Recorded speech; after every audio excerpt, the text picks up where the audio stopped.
It's 8:52 here in New York. I'm Bryant Gumbel. We understand that there has been a plane crash on the southern tip of Manhattan. You're looking at the World Trade Center. We understand that a plane has crashed into the World Trade Center. We don't know anything more than that. We don't know if it was a commercial aircraft.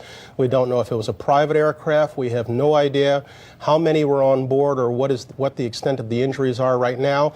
We heard it and because I was just like standing there pretty much looking out the window. I didn't see what caused it or if there was an impact. So you have no idea right now? Oh, there's another one. Another plane just hit. Right. Oh, my God. Another plane has just hit. It hit another building. Flew right into the middle of it. Explosion. My God, it's right in the middle of the building. This one into the East Tower? Yes. Yes. Right in the middle of the building. And right now, that was definitely looked like it was on purpose. You saw a plane? Yes, I just saw a plane go into the building. I can only begin to imagine the carnage that has taken place. We see an ember falling from the top of the floor of the Empire State Building. It's tough to look at, but let's look at it once again. After a plane crashed into the side of the World Trade Center, then another one, as our cameras were focused on the building, crashed into the other tower. Jim, is now a very serious fire on the South Tower of the World Trade Center. This is about, I would estimate, about the 60th or perhaps the 70th floor of the tower, right on the corner, the northeast corner of the South Tower, flames shooting out of the building. We have absolutely no reports of who was in there, but you've got to believe that being around the 9 o'clock hour that people were just sitting down for a day's work in those buildings. We should let you know it's an hour later in New York City. It's 9:26 in New York, and there are people that have been at the office inside those buildings, and we are talking thousands and thousands of people that work in those two towers who have been there for quite some time. The World Trade Center, both towers gone, and we are all witnesses to it, and to some degree we are all victims. Tonight, there are survivors trapped in that rubble. Mayor Giuliani confirmed it less than an hour ago. How many, we do not know. Our reporters, as you've seen, have been on the streets all day. We begin with Jim Dolan. He is in the newsroom with the latest for us. Jim? Bill, it was devastating as it unfolded, but only now, hours later, under the harsh lights of rescue vehicles, is the true horrifying breadth of the terror becoming clear. Before it is over, the casualty figures will be numbing, and few in the city will be untouched by what happened today. So often in the past, we've been able to say, it could have been worse. Tonight, this time, it's hard to imagine how. Notify units to get over to the west side. 11th Avenue is closed off. They got a direct route to the World Trade Center. Everything below 24th Street, it's wide open to get down there to respond to these locations. We're in that the World Trade Center. We have some of the individuals in the front. We're waiting to evacuate them, okay? I'm trapped here because from the previous collapse. I need some exit out, okay? Are you at the west side of World Trade Center, the building number 1 in the street? In the rear side of building number 1. All right, 10-4. Units that are responding in to assist the trapped members, they're now reported to be in the rear of tower number 1. Rear of tower number 1. All units responding in to assist members who are trapped, the rear of tower number 1. We have a few firefighters in the rubble and they collapsed. We're trying to bring them back so we can assess the situation, okay? We have a report of building number 4, World Trade Center, imminent collapse. Building number 7, Battalion 1 from that location. Building number 1, the remaining 7 or 8 floors are in danger of collapse and are fully involved. We also have a PIN member that is located, Battalion 4-2, is at that location with 2 units. They are communicating with him at the location of 5 Wall Street, 5 World Trade Center. Okay. Top floors collapsed down. I saw it blow and then ran like hell. Thank God. I'm 69, but I can still run.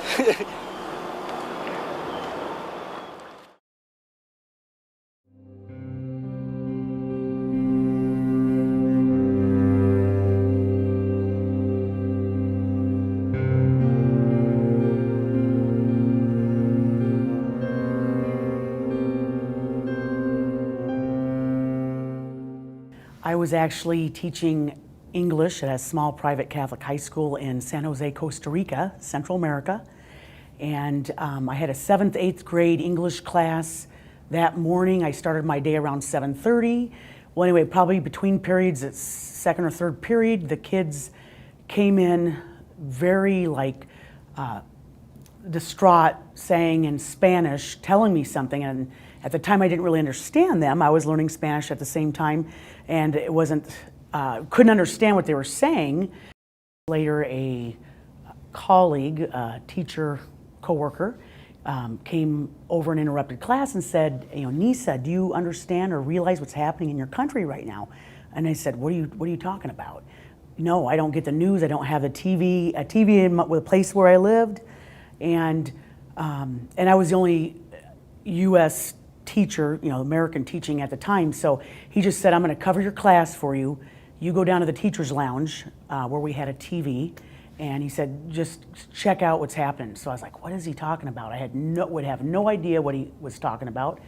And I walked in the teacher's lounge, and there it was on the news. They were replaying the plane going into the towers. And I just sat there, in awe for the next half hour, just watching it.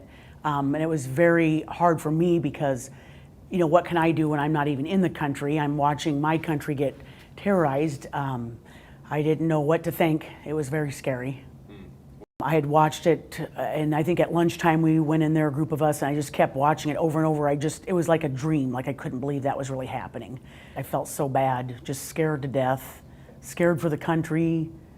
And again, because I was not in the country and I was, living in Costa Rica, I was just scared, helpless, not being able to do anything. Yeah, I definitely thank the firefighters and everybody that sacrificed their lives to help with Ground Zero. And also I do think about all the people that were killed, not just in the towers, but I think about being on the plane. That would be my worst fear, being taken hostage and knowing you're actually going to crash and probably die going in a plane. I just can't even comprehend. When I first found out about the attacks, I was working at a call center, and we were working like normal, and then all of a sudden the call stopped, just suddenly.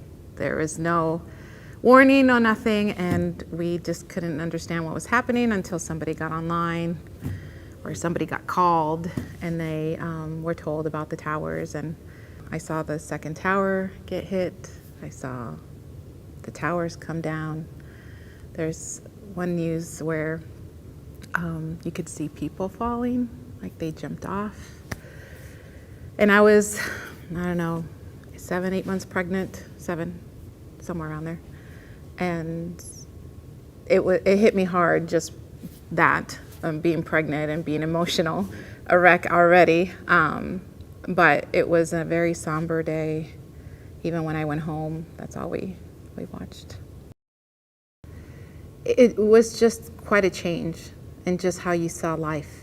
I mean, I had never gone through that. I mean, I was young. I was just 21 when that happened.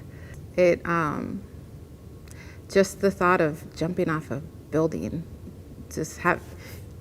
getting burned alive, or coming down with the tower, which people didn't know that was going to happen, or jumping off and dying. Either way, you were going to die, I guess. Most of those people that were above that area where it got hit, I can't even fathom just what they were thinking about. I remember we were pregnant with one of my children, and I was serving in the Mid-Iowa Drug Task Force at the time, and I remember sitting on the edge of my bed watching the first plane hit the tower. And we were watching the news when the second plane hit the tower, and then obviously with the rest of the country and the rest of the world realized this is not just a tragic accident. And then have that overwhelming sense of, oh my gosh, what are we in for, and what's going on, and what are we bringing our child into? That was our first, we were expecting our first child. And then, you know, serving in public safety and then find, you know, the aftermath of the collapse and knowing that there's going to be, you know, hundreds or thousands of people that weren't going to make it out of that, and just that sense of helplessness where you want to go help those people, and then knowing that we're in the heartland, the sense of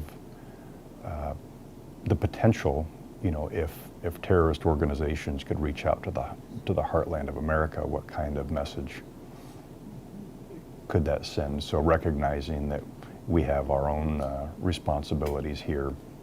Beyond the terrible sense of loss, just the understanding the communications issues and challenges, and then of course those surfaced from then, and we've been dealing with those types of issues ever since, trying to make sure that the buzzword is interoperability, to make sure that those different disciplines have the ability to talk to each other, to coordinate responses. And here, you know, 19 years later, we're still struggling with those types of issues. Major incidents of that nature, it's not a singular response from a specific agency. You know, even here in central Iowa, and looking back in our tornado, we had agencies from, you know, different places in the state coming here that aren't on our radio system. So we do have those capabilities built in where we can bring in systems that are able to patch different types of radio systems together so we can talk on a common system. And another outcome of that was, in those types of critical incidents, to talk in a plain language. So instead of me using a 10 code that maybe another agency doesn't use, or some other type of code or signal that would mean nothing to a responding agency. So if I want to say I need backup at this location, well then we'll say I need backup at this location rather than speaking in an obscure code. I first heard it on the radio, and then I turned on my television set to watch it. And in the midst of this, it's relevant that I was working as sort of a consultant for churches doing community organizing. And so I had conversations with pastors of some of the 11 religious groups that I worked with about, you know, whether it was affecting people locally and what response we might make. So that led to actually the creation even that day, you know, something that happened probably 2 days later, an ecumenical sort of prayer service. But we had conversations that day, and it was really very somber, but it also was, because of my position, it was a unique place to kind of get, I don't even know what you'd think of it as, but kind of a pastoral presence on the part of multiple priests and religious leaders, because I worked with Lutherans and Episcopalians and Catholics and Methodists and a few others. Watching that it was horrifying, and I don't think I could do it for more than about an hour, because at some point I get numb and it stresses me out too much, and I knew what had happened. I mean, you could see it 53 times during the day, I think, but probably by the early afternoon I got a phone call from friends of mine, the Malone family, a couple and 2 kids, who had been planning to fly from Los Angeles airport. I was living in Los Angeles, the next day, and they had already rented out their house in San Diego, so they couldn't stay there again. They were planning on sleeping that night on September 11th at a hotel near the airport, but they'd shut down all the airports for several days by that afternoon. So they called me and said, "Can we come stay with you for a while?" I went to probably 2 or 3 different ecumenical prayer services in the next several days, and had a very small role in trying to help shape that and promote it with the people in the nonprofit that I ran. And it was a different kind of reflection, I think, than was common for a lot of people.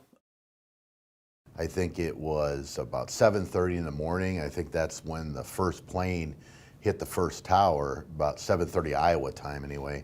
I remember I was driving to work and I heard about it on the radio. And at first, it wasn't apparent it was a big jetliner. It was just the news hit and the media outlets were talking about a plane hit the World Trade Center. and we weren't sure if it was just like a little commuter plane or one of those tourism planes that fly over New York City or whatever.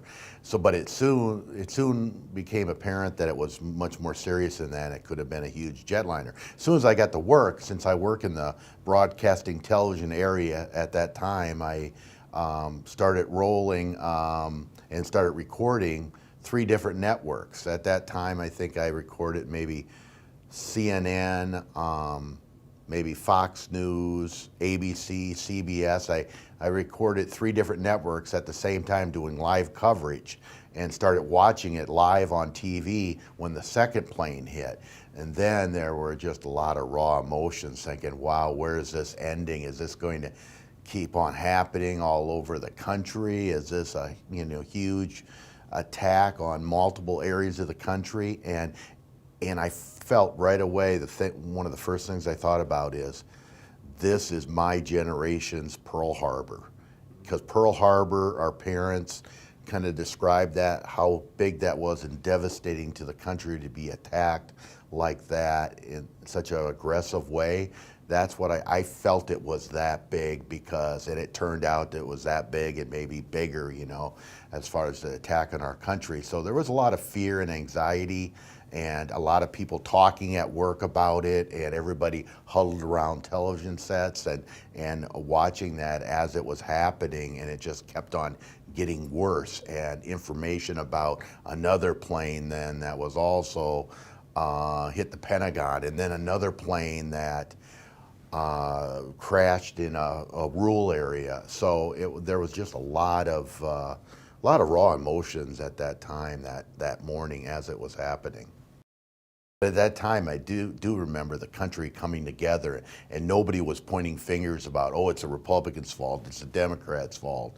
There were no issues as far as partisan, bickering or whatever. The country really did come together and really decided to work together, to grieve, to be angry, to look for some commonality. We all came together and tried to get through this together without pointing fingers, without yelling at each other, and there was really no common enemy either. We were just trying to figure out why this happened, and how could we have prevented this. And so I do know that I think there was a lot of patriotism at the time of America and pulling together, and we can get through this, and talking about heroes and all the people who died trying to save other people during that time. There are a couple things I remember is no airplanes overhead. The skies were quiet, and it's amazing. I missed it, or I didn't know that I even heard it until it was gone. And I don't remember how many days that we didn't have as many airplanes up at all. And then also I remember I was working in intensive care at the time, and I was taking a tray into a patient's room, and she was, of course, lovely, and the TV was on, and we both saw the first airplane hit one of the Twin Towers, and we were just in shock. So that's where I was. I was working in intensive care on that day, and I was blessed to have an easy day so that we could kind of mourn. Intensive care wasn't as intensive at the moment, so we could just, go through that and work with our patients with it, and the rest of the nurses and monitor techs on that day, and it's just the shock of it all is amazing. I was on the radio that morning at another radio station. I wasn't working here in town. I was actually working in Newton, and I was doing the morning show there. I was a disc jockey back then, playing songs. And we had a newsman, actually he's still there, same newsman, and he came in and said an airplane just hit the World Trade Center. And so what I was thinking was, when that happened, I was thinking of, you heard stories about airplanes that had hit the Empire State Building, during World War II by accident, or there was a small plane, a light plane that somehow got downtown New York, Manhattan, and ended up hitting a skyscraper. And that was the first thing that came to my mind was it was a small plane. I kind of put it out of my mind, the first airplane, and then he goes, a little while later, he comes back down the hall and goes, another airplane hit another tower of the World Trade Center, and I'm like, wow. All right, I'm gonna have to go see this. So I went down the hall, and we went into the newsroom, and I would say majority of the staff was gathered in that newsroom watching this little tiny television. I mean, it was, 18 to 20 inches. It was tiny. And about that point, you could just see that, it was on fire. There was a lot of smoke billowing out of the windows. And it wasn't a whole lot longer after that one of the towers collapsed. And then that's when it all kind of sank in, like, wow, this is real. As a broadcaster, one of the first things I thought of was, and you all hear the emergency alert tones that we play, the real annoying, most of it is for weather, related emergencies. But though, the emergency alert system was originally put in to warn, during the Cold War, to warn in case there was an attack of some kind on our country. Was it the Civil Alert, I think is what it was called back then, Civil Alert System or something like that.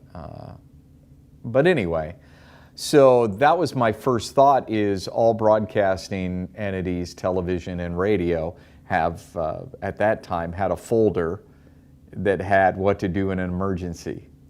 And so I turned to the person that was working the front desk. I said, you better find the codes. And she goes, what do you mean? I said, well, there's a binder that has, like Foxtrot, it's got all the, the military codes in there that you're supposed to be able to know those in case a national emergency is declared. They will also use those same codes to let you know it's for real. And so I said, you better find that binder that's got all the, the civil defense codes. That's when I kind of knew it was real. Was watching the tower fall was when I thought, yeah, this is a little bit more than an airplane just flying in by accident into the tower. And then it wasn't long after that another airplane went down, hit the Pentagon. And then the one in Shanksville, Pennsylvania, in western Pennsylvania. So nobody really knew what was going on 9/11. The news agencies were doing the best they could. They were at ground level, or they had cameras mounted on skyscrapers that were far away from Manhattan that were showing the buildings, or they were across the river in New Jersey showing that angle. They were scrambling. The national news organizations, CNN is the one that comes to mind, that, they were doing the best they could to give you the facts, but nobody really knew what had happened at that point. But, that was kind of a scary time, because I don't know if people remember this, but the president was reading to school children. I don't remember where he was, a suburb of Washington. D.C. was scheduled to read a book to school children. The Secret Service came in and informed him. Famous photos of somebody leaning down and telling him as he was getting ready to read, what was going to go on. And they scrambled to get him out of there as fast as they could. He ended up on an airplane on Air Force One, and I think he went to Omaha, if I'm not mistaken. Flew all the way to the Air Force Base in Omaha to get away, because the air traffic was crazy at that time. You still had planes in the air, obviously. Not all of them were terrorists. So the air traffic control system was going crazy, trying to figure out, if planes were going where they were supposed to go. They eventually grounded all airplanes, if I'm not mistaken, for a while, especially if the president was coming across the country. They wanted to clear all the airspace for him. But that was just a really crazy time, you know, for airline travel. And yeah, I just remember that, you know, the president being whisked out of that classroom, put on Air Force One, or, you know, I assume it was Air Force One, and flown to Omaha, or outside of Omaha. And then I remember the press conferences where he addressed the nation after that, you know, where he talked about just a horrible attack has occurred on our country, and he vowed justice, and you know, it took a while. Obviously, it didn't happen during his presidency, but I remember that just being shocked. You know, just completely shocked by the whole situation, numb. I also remember I had and I know I wasn't alone. My oldest daughter was in grade school, and she was really young. She might have been in first grade. And I remember thinking, should I go get her at school? Should I pull her out of school? Because I know parents were rushing to the schoolyard because we didn't know what was going on. We didn't know if this was a full-fledged attack on our country. I do remember them locking down high-rise buildings in the Midwest. I remember Chicago, they were locking down certain buildings. So it was a really uneasy time. Not, you know, as a member of the media, it was uneasy for me, but also as a parent. So that's what I remember most about 9/11. And then I kind of wish we could do this a little bit more nowadays, where Americans came together. There was a groundswell of pride. People that didn't put out their flags were now flying the American flag. It wasn't down, you know, it wasn't party lines. There was at that time no Republicans, Democrats, Independents, you know, whatever party you happen to, you know, Green Party, whatever party you happen to belong to, you were an American. And there was this groundswell of American pride, and we're going to get through this, and it's going to be okay. And there were patriotic songs, you know, Toby Keith and Lee Greenwood, and all those songs were getting a lot of radio airplay back then. I just remember there being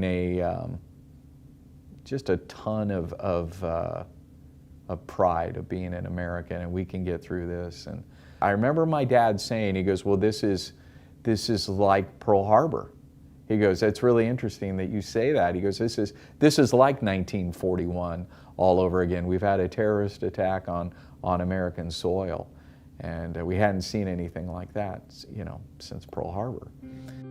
It certainly changed our lives, and we know now things can happen that we never dreamed could, and now it's time to trust in ourselves and making the world a better place.